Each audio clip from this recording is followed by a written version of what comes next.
Olá, ouvintes! Este é o podcast Noites Gregas e você vai ouvir mais uma Hora do Oráculo. Eu sou o Felipe Speck, o secretário-geral e devoto de Hermes, simpático deus das comunicações, e hoje nós vamos responder a uma pergunta de um apoiador. Lembrando que os apoiadores têm acesso ao WhatsApp do Oráculo, pelo qual podem mandar perguntas e a gente seleciona algumas para responder entre um episódio e outro. Mas antes de responder a pergunta, nós temos os reclames do Noites Gregas. Na semana passada nós publicamos a terceira aula sobre a Odisseia, mais uma aula do nosso curso Mitologia na Arte. Aos que estão acompanhando, as duas primeiras aulas deste módulo foram sobre a telemaquia, que é como são chamados os primeiros 4 cantos do livro, que tratam muito do Telêmaco, filho de Ulisses. Agora, a gente começa a falar do próprio Ulisses e do período que ele passou com a ninfa Calipso lá na ilha de Odídia. A gente convida você mais uma vez a apoiar o nosso podcast. Esse apoio é muito importante porque nos ajuda a manter o projeto no ar e a dedicar cada vez mais tempo ao Noites Gregas. A nossa recompensa são os conteúdos exclusivos. Nos episódios nós temos PDFs com materiais complementares e no curso Mitologia na Arte nós já temos 3 módulos, um sobre os amores de Zeus, outro sobre os heróis e um outro sobre a saga de Troia, que trata também da Ilíada. Agora esse módulo sobre a Odisseia está fabuloso. O Moreno, ele caprichou, ele sempre capricha, mas nesse especialmente, além das histórias que dispensam comentários, as imagens são representações assim primorosas desse momento inicial da Odisseia. Para apoiar, noitesgregas.com.br/apoiar ou aí no feed do seu tocador de podcasts, inclui o link para você apoiar. Aliás, uma coisa que nos ajuda muito também é você seguir o podcast na sua plataforma, tocar no sininho, no caso do Spotify, para ser avisado sempre que quando sair um episódio novo, dar uma nota, né? Se você acha que o nosso podcast é bom, dê a notinha lá, dê uma pontuação bacana, porque isso nos ajuda a aparecer cada vez mais para outras pessoas e a divulgar esse conteúdo sobre mitologia grega do professor Moreno.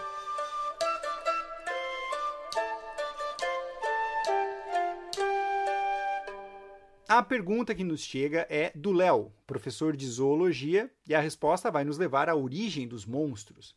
O Léo diz o seguinte: caríssimos professor Moreno e Felipe, me chamo Léo e tenho uma questão meio acadêmica para o oráculo.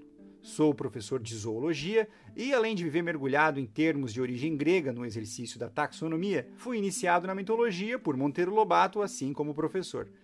Depois de maratonar vorazmente o podcast, quis me aprofundar nessa vertente mais zoológica da mitologia e talvez até compilar e revisar fatos interessantes, como a associação dos javalis e os ciclopes com os mamutes e do grifo com os dinossauros. Teria o caríssimo professor algo a nos dizer mais profundamente sobre os animais dos mitos? E alguma boa referência? Muito obrigado e espero ansioso pelo próximo episódio. Bom, chegou o episódio é a resposta à sua pergunta. Ele manda um abraço a todas e a todos que acompanham o podcast. Léo, muito obrigado pelo carinho e pela pergunta. Eu passo a bola para o oráculo. Bom episódio.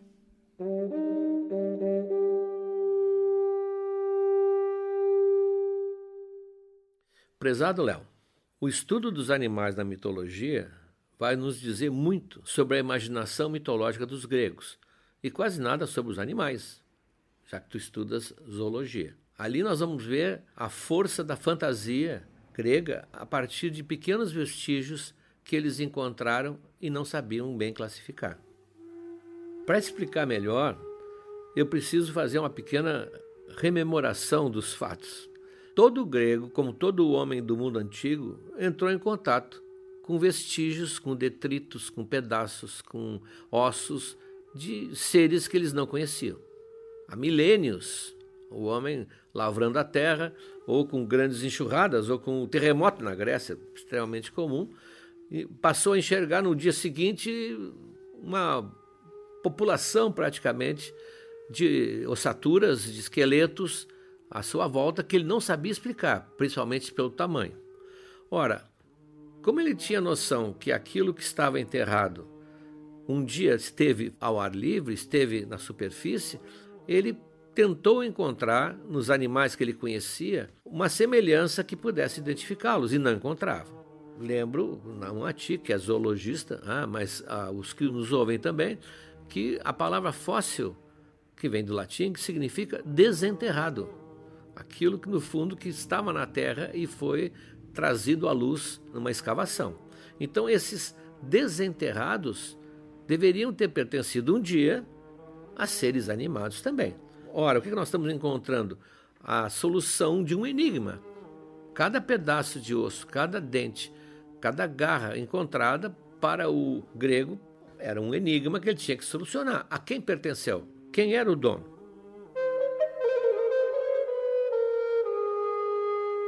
Evidente que nós estamos há milênios antes de Darwin, antes das teorias que explicavam a evolução das espécies, que para nós hoje é tão corriqueira, da evolução inclusive da espécie humana. Eles não tinham essa noção. Então, é evidente, tinha que ter uma explicação para isso. Não foram só os gregos, os chineses, sempre que encontravam fósseis, eles chamavam de os ossos do dragão, que seria, né, um animal mitológico e, portanto, aqueles ossos pertenciam a esse animal e, portanto, obviamente, também tinham propriedades medicinais. Então, não sei quantos ossos de dragão foram transformados em pó e ingeridos até hoje na China. Porque até hoje há regiões em que há grande quantidade de fósseis não encontrados ainda.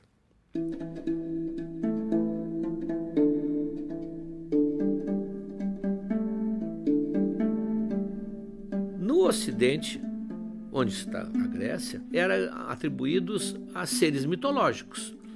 Aqui começa a relação com a mitologia. A mitologia se baseou nesses resquícios.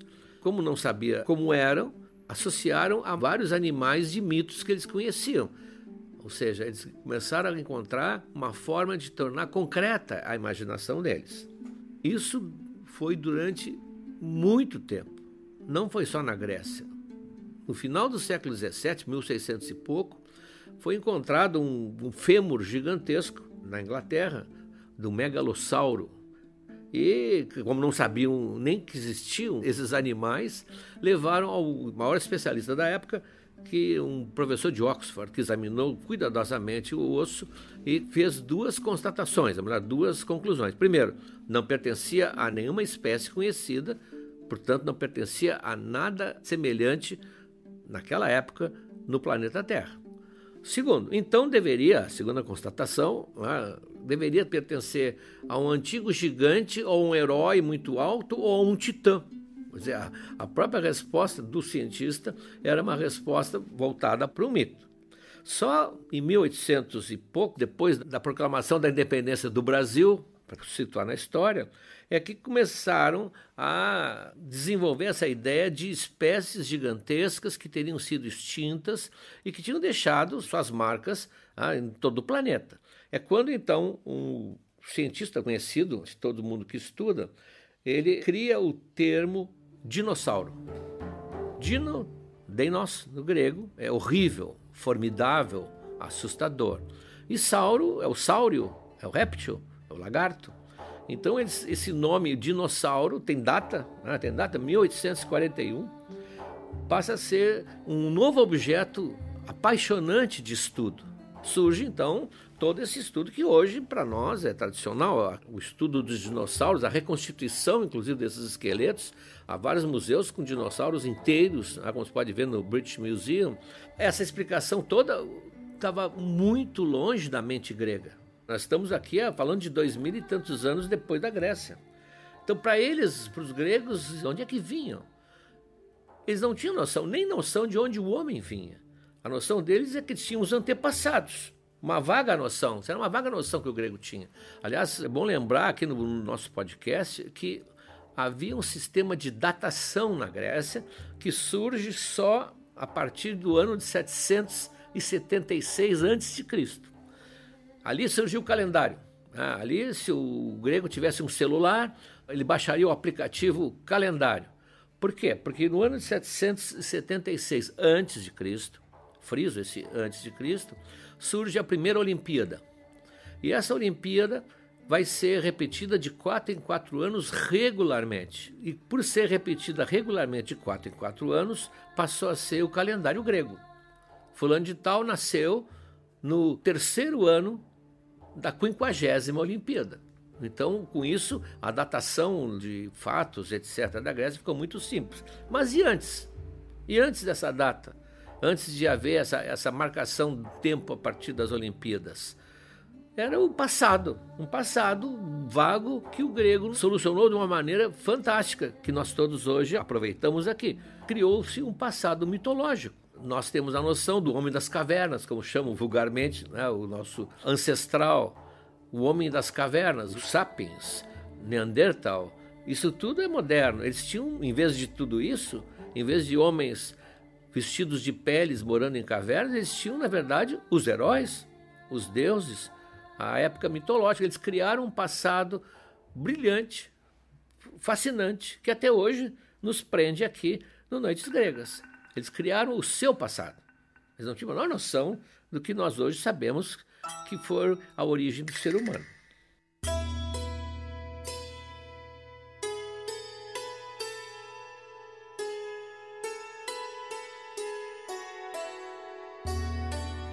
Bom, como até hoje, havia também a crença de que os seres do passado eram maiores do que os atuais. Para o meu avô, até as laranjas do passado eram maiores do que as laranjas atuais.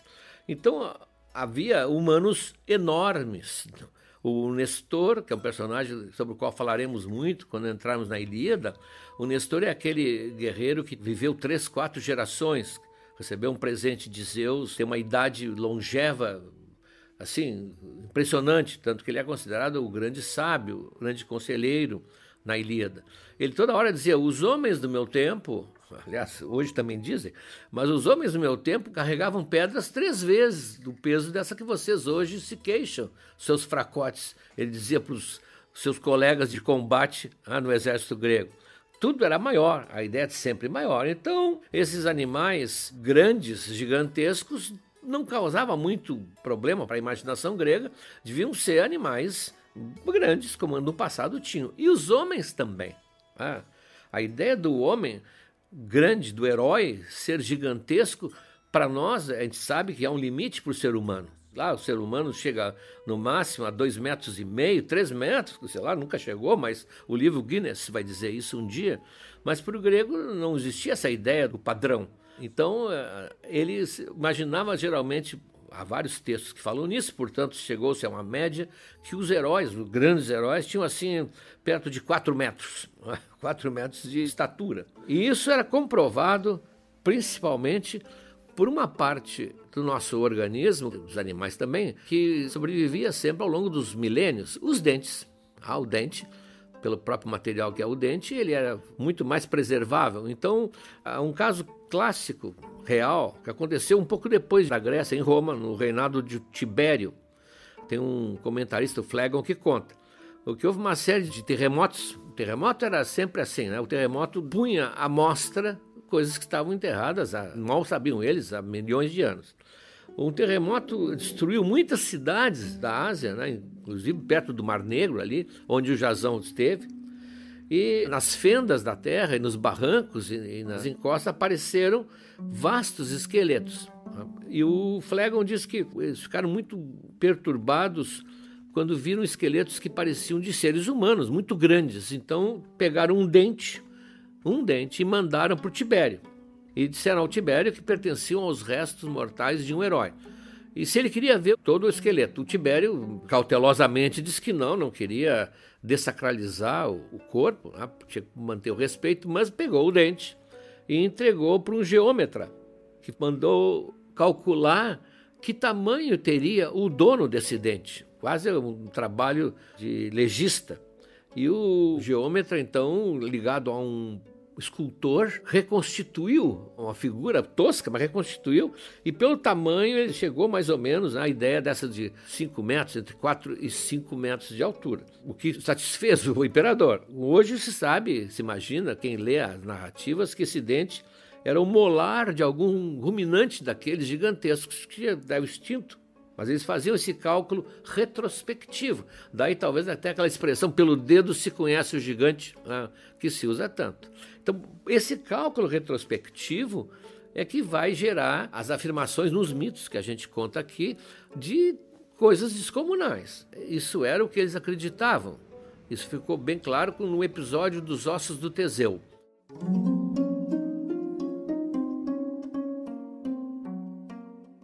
O Teseu, que nós já vimos aqui nos episódios, era o herói de Atenas, é o herói típico de Atenas, ele que vai instituir a democracia ateniense, da maneira dele, ele que vai ser a grande figura cívica de Atenas.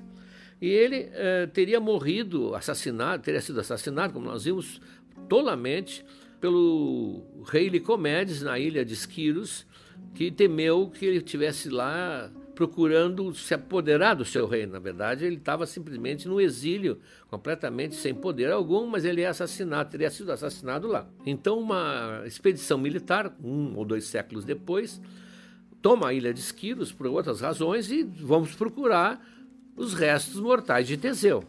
E o general Quimon, é um general ateniense que é encarregado disso, mais ou menos no ano de 470, já, portanto, bem longe do tempo em que Teseu teria vivido, descobre um túmulo onde ele diz que os ossos só podiam ser de Teseu, porque eram gigantescos. Ele ia repatriar, então, esses ossos para Atenas. Então, esses despojos eles são levados para Atenas, recebidos com grandes honras, procissões, com uma série de festejos, porque estava voltando o herói da cidade. Que certamente, se pudéssemos examinar hoje, nem existe mais esse túmulo, seria de algum animal, não seria, evidentemente, nenhum ser humano, porque os seres da mitologia, os heróis, eles são criações literárias, nunca esqueçamos isso.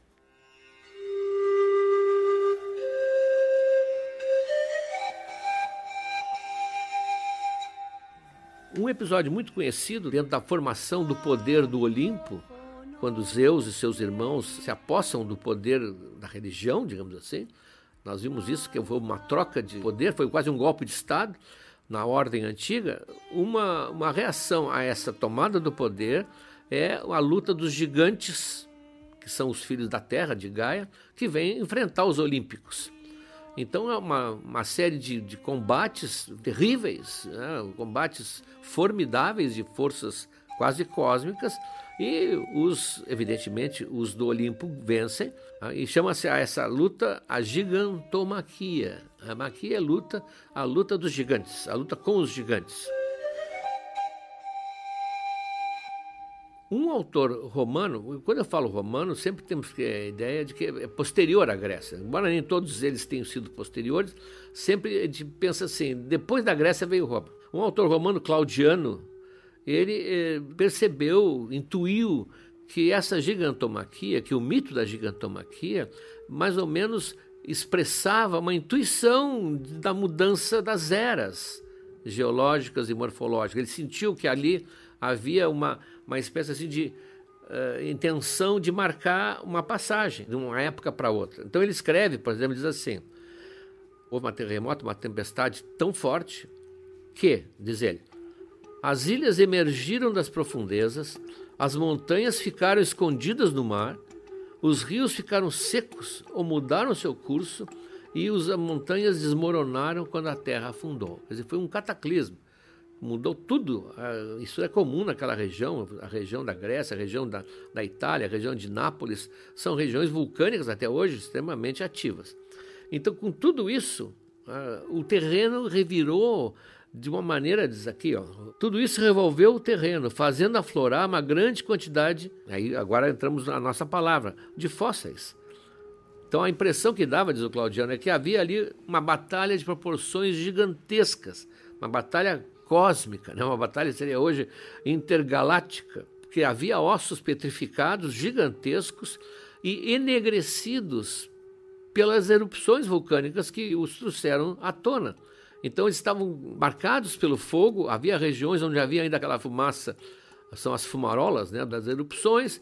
Parecia assim um campo de combate onde hoje diríamos teria havido uma explosão de muitas bombas com o chão calcinado. Então nada mais, percebeu ele, do que imaginar que eram gigantes abatidos pelos raios de Zeus. A realidade parece que vinha trazer um lado concreto do mito. O mito já existia. Ora, segundo ele, deve ter sido um mito que se criou a partir de uma impressão semelhante, de uma catástrofe dessas semelhantes, que dava a impressão que estava ali o resto de seres muito grandes que os olímpicos teriam abatido.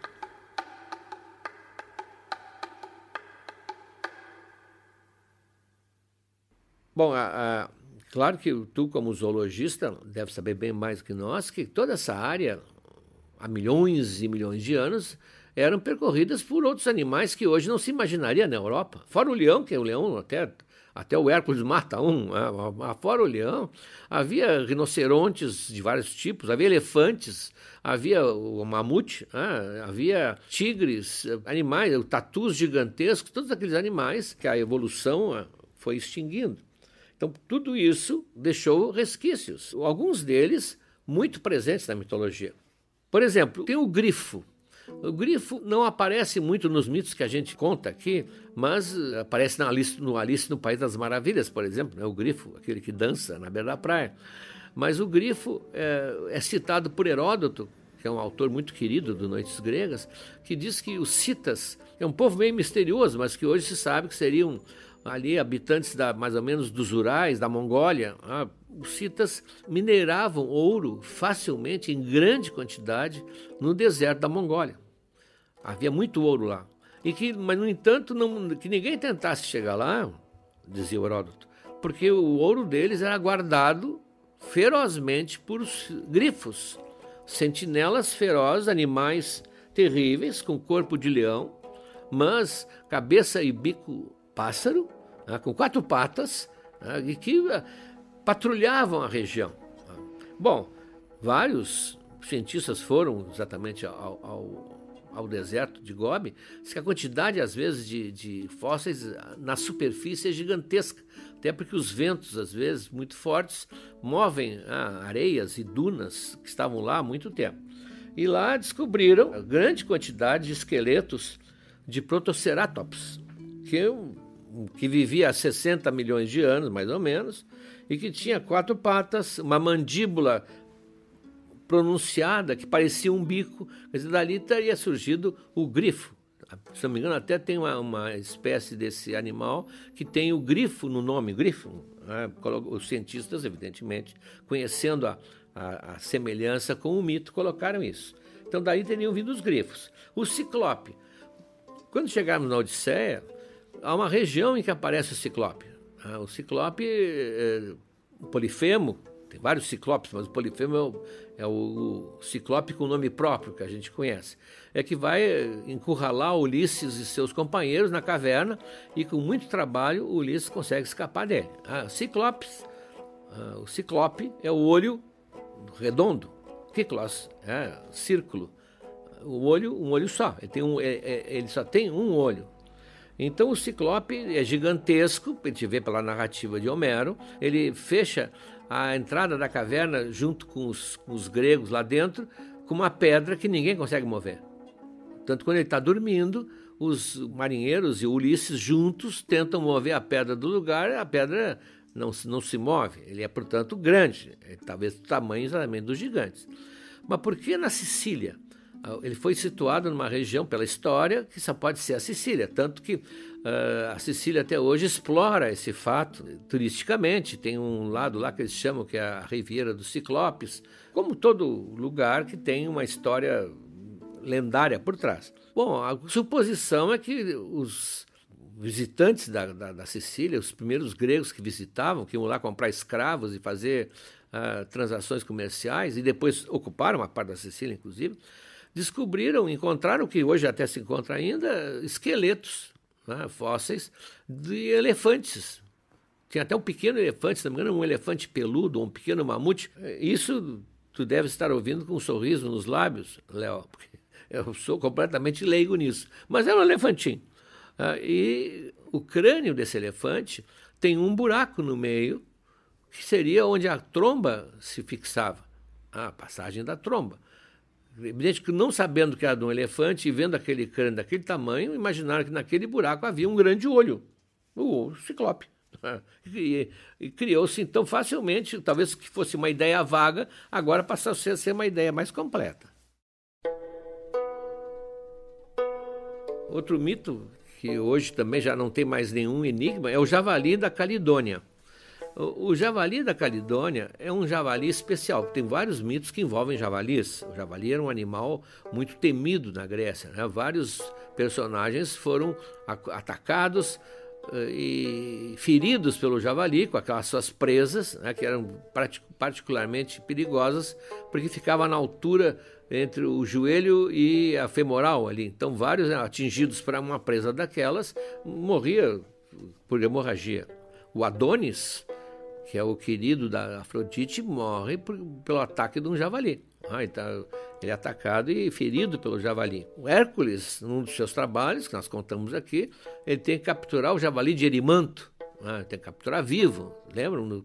Então, seguindo o conselho de um sábio, ele aproveita uma época de nevasca forte e o javali na neve não consegue se movimentar com força. Ele, vamos dizer assim, ele atola na neve e ele pega o javali, põe no lombo e leva vivo lá para mostrar para o Euristeu. Então são javalis importantes, mas nenhum como o javali da Calidônia. O javali da Calidônia é um dos grandes eventos coletivos da mitologia grega. Há vários eventos coletivos que são momentos em que se une a cultura grega, digamos assim. A Guerra de Troia. A Guerra de Troia é decisiva, né, para a formação da unidade, digamos assim, helênica. Todos os chefes estão submetidos a um comando e vão encontrar um inimigo comum, que é a Troia, uma cidade do Oriente, né, e ali então se consolida a unidade da Grécia. Ali começa a unidade da Grécia. Depois tem os argonautas. Evidentemente, os argonautas, nós vimos, são heróis de todas as partes que se unem naquele navio que nós estamos vendo com Jasão e que vão com um fim comum, juntos, fazer uma das grandes viagens da mitologia. E o javali da Calidônia. Heróis de toda a Grécia se reúnem para matar o famoso javali da Calidônia, o javali que está devastando os campos da Calidônia. E o rei Oineu, que estava sendo castigado, evidentemente, por Artemis, por ter descuidado dos rituais dedicados a ela, está sendo punido por ela por meio desse animal. Então ele convoca, ele provoca, ele convida heróis de toda parte para enfrentar esse monstro, veja. E há todo um mito que vai se destacar, inclusive a figura de uma mulher, a Atalanta, que está dentre os tripulantes dos argonautas também. Ora, mas tanto javali na mitologia, e esse demandou um verdadeiro exército. Hoje se imagina que aquilo fosse, na verdade, uma lembrança do passado longínquo da morte, da caçada de um mamute. Porque ao encontrar as presas do mamute, eles não conheciam outro animal com presas parecidas a não ser o javali. Então o lendário javali da Calidônia seria, no fundo, um mamute que reunia e sempre era caçado com grandes grupos de lanceiros para poder matar um animal daquele tamanho.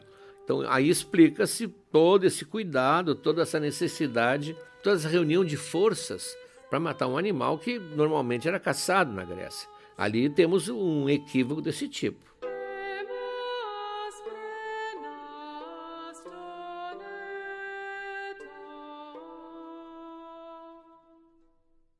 Além disso, também tem os compósitos.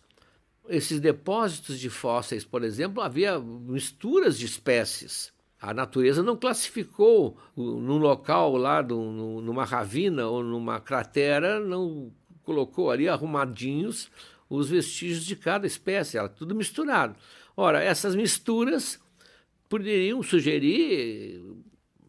sugeriam animais compostos. Então, nós vimos a quimera, que tinha uma parte leão, uma parte cabra, uma parte serpente. Ou o centauro, que é metade homem, metade cavalo. Ou a esfinge, que é metade leão, asas de águia, busto de mulher.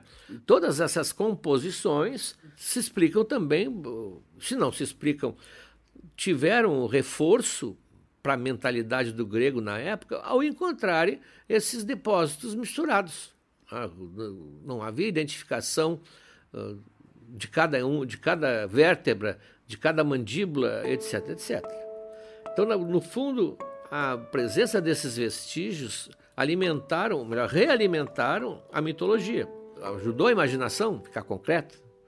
Como num livro infantil, a ilustração é fundamental, porque a criança que está ouvindo a história olha aquela ilustração e tem uma imagem para se fixar. Assim como eu me lembro da Medusa na ilustração de Monteiro Lobato, os gregos se lembravam, se eles pensavam num animal desses, com partes conhecidas, já habituais no seu dia a dia. A mitologia não colaborou para a zoologia, mas a zoologia colaborou muito para a mitologia.